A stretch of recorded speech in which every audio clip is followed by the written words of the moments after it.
এক packet cigarette দেন। আপনি সিরাজ আঙ্কেলের মেয়ে না? আরে আমি তো সিগারেট চাই নাই, আমি স্যালাইন চাইছি, স্যালাইন। আপনি আমাকে সিগারেট কেন দিচ্ছেন? আরে আপনার কি মাথা সমস্যা নাকি? আমি কেন সিগারেট খাবো? হ্যাঁ, আপনার কি আমাকে দেখে মনে হয় আমি সিগারেট খাই? কি অসভ্য। শুধু এইটুকু না, ওইদিকে দেখো, তোমার ছেলে মেয়েদের হাত ধরে নাচানাচি করতেছে ডিজে পার্টি। এখন তোমাদের জন্য কি আমি আমার ফ্রেন্ড সার্কেলের সাথে নাচানাচি করতে পারবো না? আপনি কি শুধু নেচেছেন আর কিছু করেন নাই?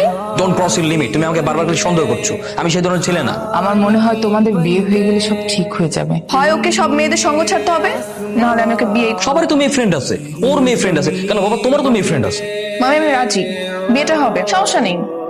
আমার ছেলে ফ্রেন্ড থাকবে, আমিও ছেলেদের সঙ্গে কালকে থেকে ঘুরবো, নাচানাচি করবো, আর ওকেও বিয়ে করব।